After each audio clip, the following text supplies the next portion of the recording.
Hello साथियों, कैसे हैं। स्वागत है आपका हमारे इस YouTube channel wisdom classes by Sujeet में। फ्रेंड्स, आज हम बात करने वाले हैं अनुसूचियों के बारे में।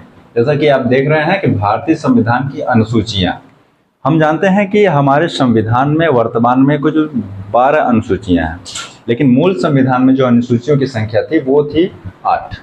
ठीक है, तो आज हम इस 8 अनुसूचियों के बारे में जानने वाले हैं और बाकी 4 अनुसूचियों के बारे में इसके अगले वाले वीडियो में जानने वाले हैं। ठीक है, तो अनुसूची क्या होती है इसके बारे में जानेंगे, और पहली, दूसरी, तीसरी, चौथी और ऐसे ही 8वीं अनुसूचियों तक में क्या क्या विषय, क्या क्या जो है चीज़ों का प्रावधान है इन अनुसूचियों में, इसके बारे में जानेंगे और याद करेंगे।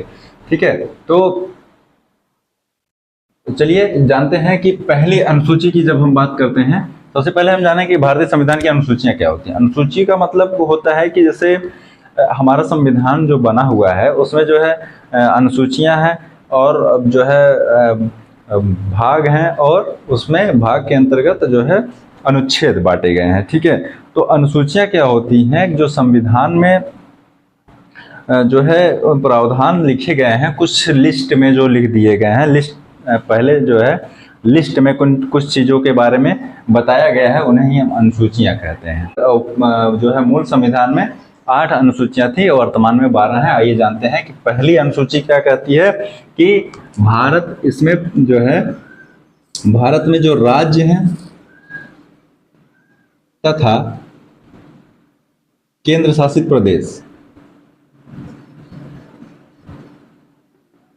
है ना, तो केंद्र शासित प्रदेश, यानी कि पहली अनुसूची में राज्य तथा केंद्र शासित प्रदेशों के बारे में बताया गया है, जिनमें कि 28 राज्य हैं, आप जानते हैं, और केंद्र शासित प्रदेश कितने हैं? 8 केंद्र शासित प्रदेश हैं। बात करते हैं कि दूसरी अनुसूची में वेतन एवं भत्ते के बारे में बताया गया। वेतन एवं भत्ता,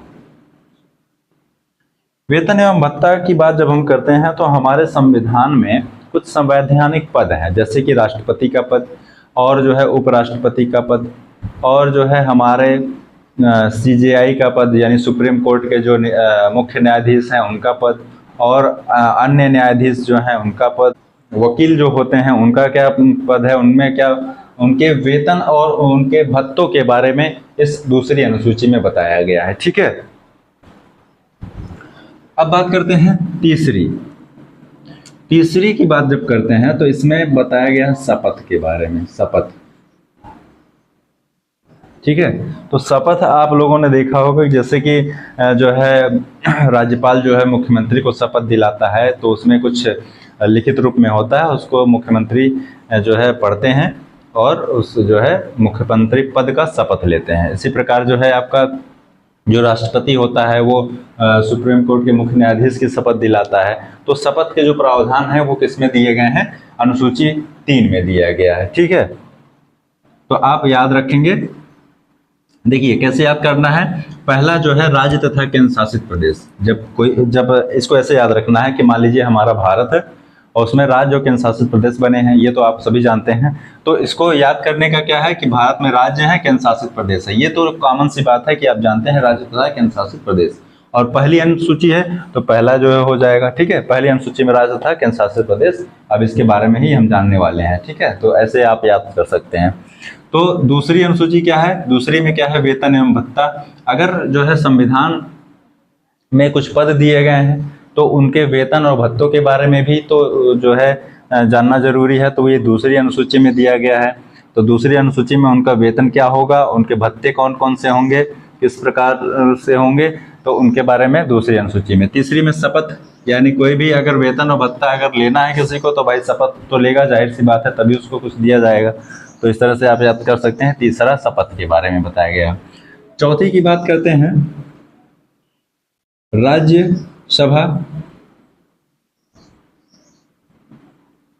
जैसा कि हम जानते हैं संसद के 2 सदन लोकसभा तथा राज्यसभा है। तो राज्यसभा में सीटों का जो आवंटन होगा, राज्यसभा में सीटों, राज्यसभा में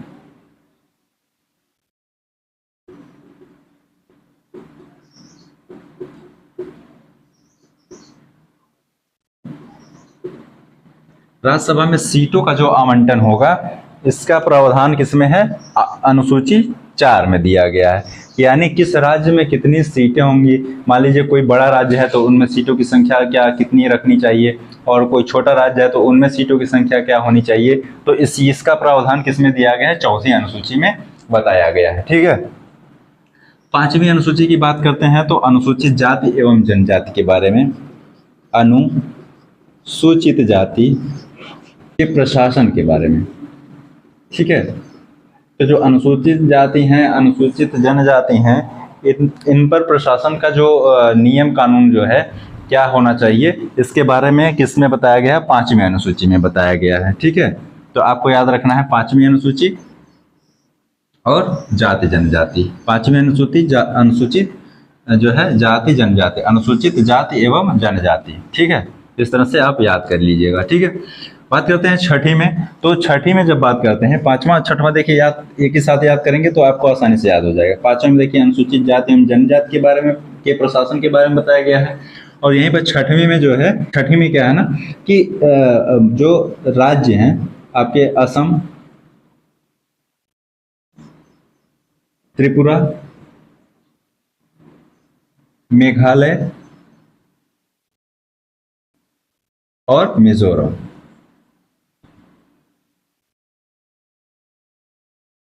है ना। तो 6वीं अनुसूची जो है इसमें असम, त्रिपुरा, मेघालय और मिजोरम की जो जनजातियां हैं, जनजातियों के प्रशासन के बारे में, के प्रशासन। तो यानी कि जो 5वीं और 6वीं एक साथ याद रखेंगे, अनुसूचित जाति तथा जनजाति के प्रशासन, और 6वीं में क्या है? असम, त्रिपुरा, मेघालय, मिजोरम। इससे क्वेश्चन अक्सर बनता है 6वीं अनुसूची से कि राज्य कौन कौन से। ठीक है, और इनमें क्या है कि 6वीं अनुसूची में इन जनजातियों के प्रशासन के बारे में बताया गया है कि इन राज्यों में जो जनजातियां, जो ट्राइब्स हैं, इनका जो नियम और कानून क्या होगा, उनको किस तरह से जो है इन पर जो है नियम कानून बनाना है, इसमें जो है 6वीं अनुसूची में ये प्रावधान किया गया है। ठीक है, तो 5वीं 6वीं के एक साथ याद कर लेंगे। 7वीं की बात करते हैं तो स से 7, स से सूची। तो इसमें सूची के बारे में बताया गया है। और सूची कौन कौन सी सूचियां हैं? 3 सूचियां हैं। एक हो गया संघ सूची, दूसरा हो गया आपका राज्य सूची,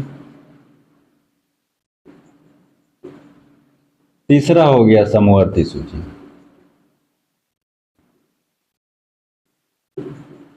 तो दोस्तों इसको याद करना तो बहुत ही आसान है। संघ मतलब आप समझ रहे हैं, केंद्र के बारे में बात किया होगा। राज्य का मतलब कि राज्य सरकार जो होती है उसके बारे में बात किया होगा। और समवर्ती मतलब दोनों, सम मतलब दोनों को जोड़ के। ठीक है, तो यानी संघ सूची में क्या होगा? संघ में इसमें पावर दिया गया है संघ सरकार को। इसमें कुछ विषय दिए गए हैं। संघ सूची में कुछ विषय दिए गए हैं, कुछ राज्य सूची में विषय दिए गए हैं, और कुछ समवर्ती सूची में विषय दिए गए हैं। इन विषयों के बारे में जो नियम और कानून और जो इनमें पावर जो दिया गया है, इनमें किसमें, जैसे संघ सूची है, इनमें जो विषय है इनमें पावर किसको दिया गया है? जो है संघ सरकार को दिया गया है कि इसमें जो नियम कानून जो भी बनाना होगा इसमें जो है केंद्र सरकार बनाएगी। ठीक है, और राज्य सरकार, राज्य सूची में क्या है कि राज्य सरकार को पावर दिया गया है कि इसमें जो भी नियम बदलाव, जो भी आवश्यकता अनुसार बदलाव और जो भी करना होगा इसमें, उसमें किसको जो है राज्य सरकार को पावर है कि इसमें बदलाव कर सकते। समवर्ती सूची में दोनों राज्य और संघ और राज्य दोनों कानून बना सकते हैं। तो लेकिन जो है अगर मान लीजिए दोनों लोग कानून कोई बनाते हैं तो उसमें कुछ टकराव होता है अगर, तो उसमें जो है प्राथमिकता जो है संघ सरकार को दी जाती है। ठीक है, तो ये है 7वीं में सूची, 7वीं अनुसूची सूची। 7वीं अनुसूची में सूची के बारे में बताया गया है कि संघ सूची, राज्य सूची और समवर्ती सूची। ठीक है, 8वीं की बात करते हैं तो भाषा के बारे में बताया गया इसमें, भाषा। ठीक, इसमें भाषा के बारे में बात किया गया है कि तो मूल संविधान में भाषाओं की संख्या जो है कितनी थी? 14। कितनी? मूल संविधान